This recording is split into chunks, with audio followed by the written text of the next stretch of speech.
조국 전 조국 혁신당 대표 얘기 좀 해보겠습니다. 그 지금 복역 중인 조국 전 대표에게 우상호 정무수석이 김민선 대표 권한대행을 예방하면서 만났는데 그날 김민선 대표 권한대행이 공식적으로 특별사면 건의를 했어요. 근데 아직 뭐 지난해 12월에 이제 그 대법원 판결로 지금 구속 수감돼 있는데 어떻게 장 최고 보기에는 이 조 전 대표의 사면 얘기가 공론화될 걸로 봅니까? 근데 이게 아마 이재명 대통령 입장에서는 여러 정치인 사명 중에 제일 부담스러운 건이 아닐까 싶어요. 사실은 정권을 잡으면 여야 막론하고 사면 복권이 정기적으로 이루어지긴 하거든요. 국민 통합 차원에서. 그런데 말씀해 주신 것처럼 조국 전 대표는 지금 형을 아직 많이 살지 않았고 그리고 조국 전 대표의 그 딸 입시 비리 관련된 논란이 문재인 정권을 흔드는 굉장히 주요한 악재 중에 하나였잖아요. 그런 상황이기 때문에 이재명 대통령이 사면을 해줄 것인가 그리고 해주더라도 어떤 시기에 할 것인가가 여러 숙고와 논의의 대상이 될 것 같은데요.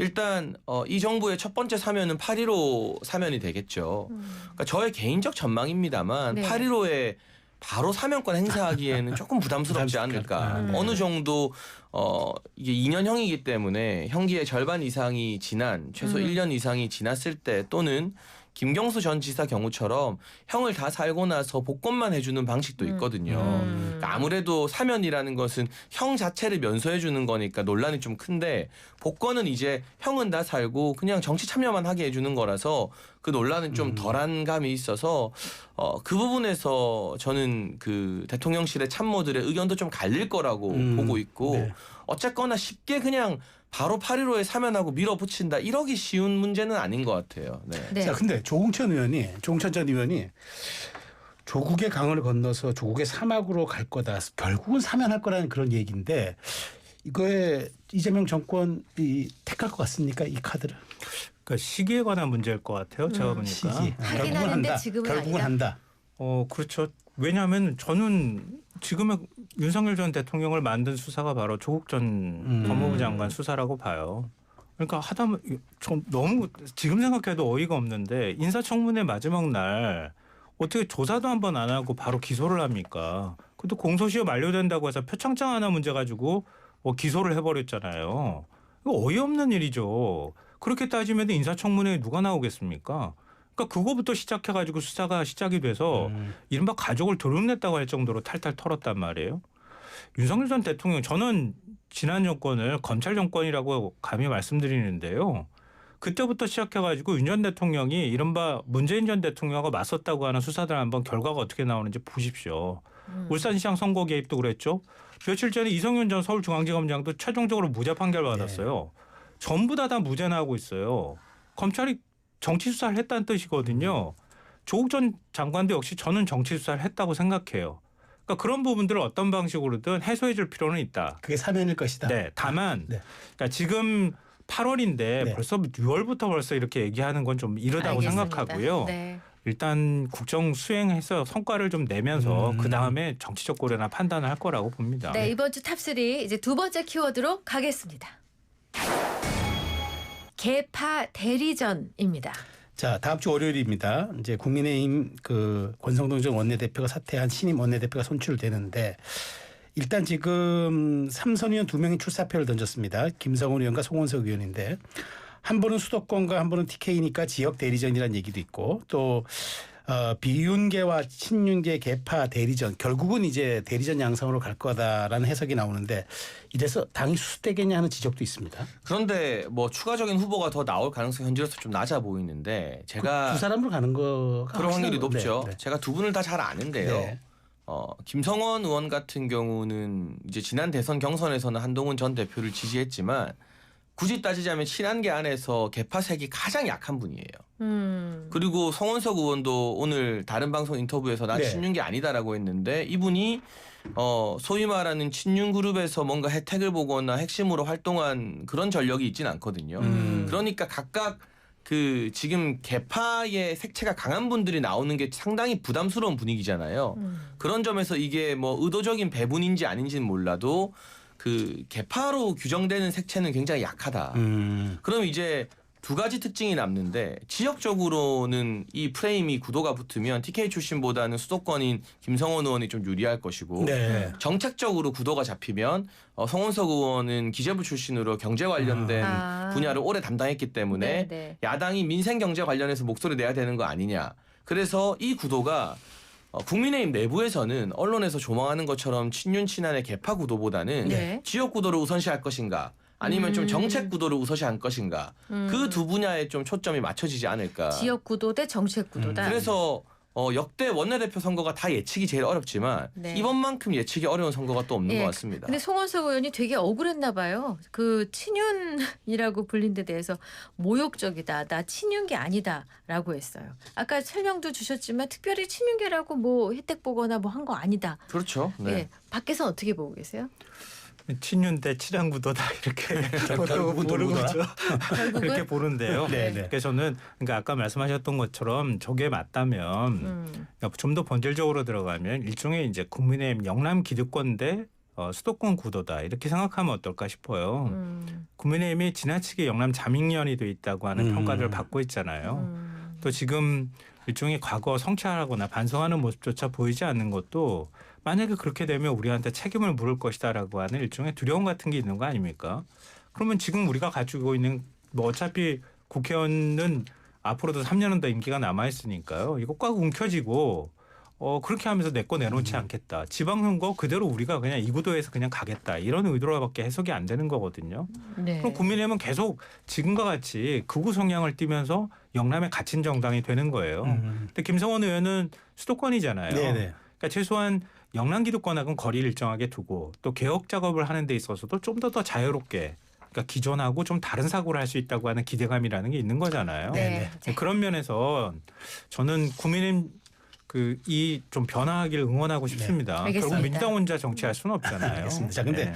어제 국민의힘 그 권성동 원내대표가 퇴임 기자회견을 열었는데 작심한데 좀 길었어요. 근데 눈에 띄는 구절이 자산과 부채 중 어느 하나만 취사 선택할 수 없고 이게 다 함께 끌어안아야 한다. 이제 부채만 떠넘기는 건 그거는 이제 오히려 기회주의고 분파주의다. 해석에 따라서는 그 구주류가 계속 당권을 좀 잡겠다 이런 얘기를 좀 들렸습니다. 아니 그렇게보다는요. 네. 어제 권성동 원내대표 퇴임사는 윤석열 전 대통령의 계엄에 대한 비판도 아주 강도가 네, 높았고요. 네. 다만 한동훈 전 대표가 마치 본인은 아무 잘못 없다는 듯이 탄핵 과정에서 또 그 이후 과정에서 보여왔던 행태에 대한 비판도 있고 그러니까 어떻게 보면 윤한에 대한 동시 비판, 동시 직격이었던 셈이죠. 윤한다. 네, 당내에서는 친윤 중에 친윤 한 명만 꼽자면 한동훈이다라는 이야기가 나오거든요.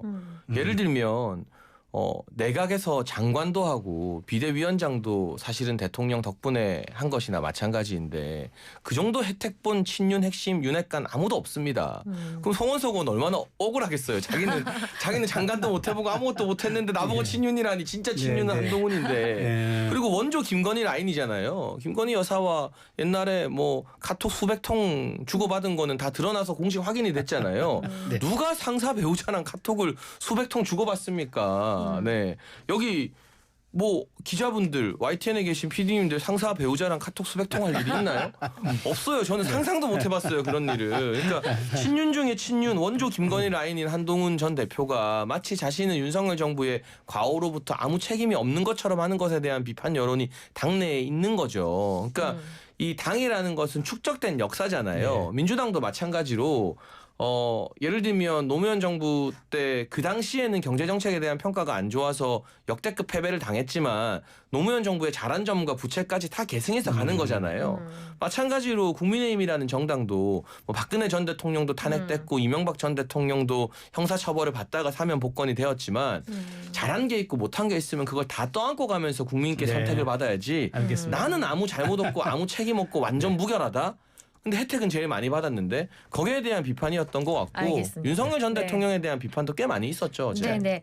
자, 어제 재선 의원들 16명이죠. 이 차기 원내대표 선출 전에 의총을 열어야 된다 요구하고 있는 상황인데 이거 열리나요? 안 열리나요? 안 열립니다. 안 열려요. 아니 그거 맞겠다고 권성동 전 원내대표가 의총 안 열은 거잖아요. 그 16명이 재선 의원들이 힘을 실어줄까 봐. 그래서 김영태 비대위원장 임기도 연장하고 전당대회 열자고 할까 봐 겁이 나서 안 연 거 아닙니까? 네. 전 글쎄요. 뭐 말씀드리면서 그러면 다 물러나면 되겠네요. 뭐 이 얘기를 하고 싶은데 한동훈 전 대표도 저는 국정 2인자로 윤석열 정권에 책임이 있다고 보고요.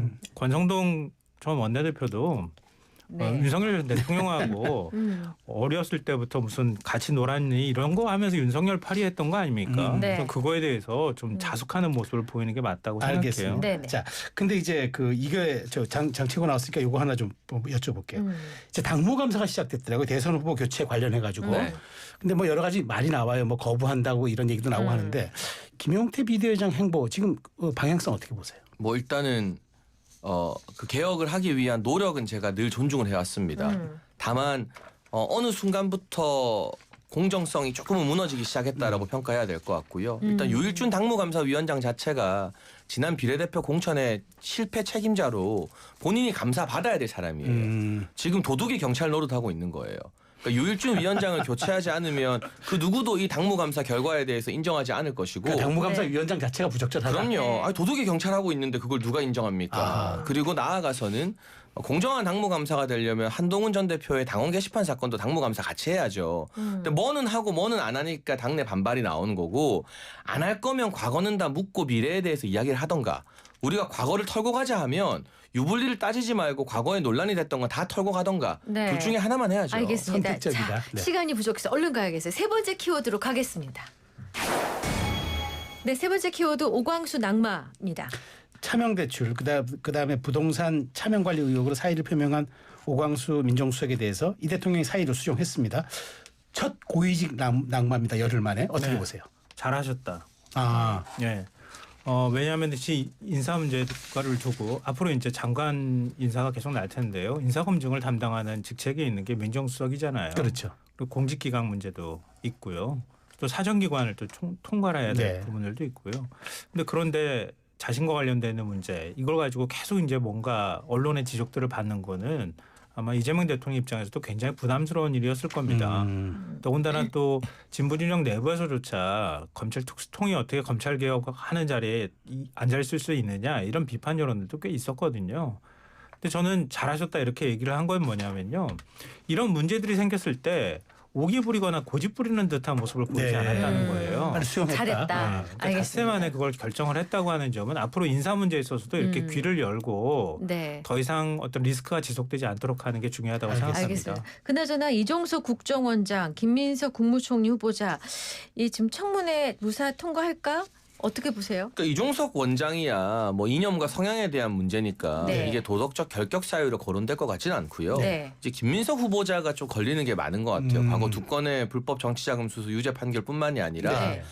2008년도에 불법 정치자금을 줬던 분에게 2018년도에 돈을 다시 수천만 원 네. 빌려서 안 갚았다는 의혹이 터지고 있거든요. 네. 그러니까 김민석 후보자 신고 재산이 적고 뭐 돈이 많은 분이 아닌 걸 알지만 네네. 아들도 지금 미국에서 굉장히 유학비가 많이 들어가는 네, 학교에서 네. 공부 중이고 이런 것들에 대해서 국민의힘이 집중적으로 의혹을 제기하고 있고 정치인과 돈 문제는 좀 민감한 부분이잖아요. 그래서 여기에 대한 해명이 명확하게 나오지 않는 한 또 일부 언론 보도를 보니까 뭐 9명에게 돌아가면서 1,000만 원씩 빌렸다. 뭐 같은 날에 이런 뭐 네, 이게 같은 있더라고요. 날에 그런 보도도 있어서 이 돈 문제에 대한 명쾌한 해명이 없으면 조금 부담스럽지 않을까 하는 생각이 알겠어요. 듭니다. 여기까지 듣겠습니다. 이번 주 탑3 김성환 시사평론가, 장혜찬 전 국민의힘 청년 최고위원과 함께했습니다. 감사합니다. 잘 들었습니다. 감사합니다.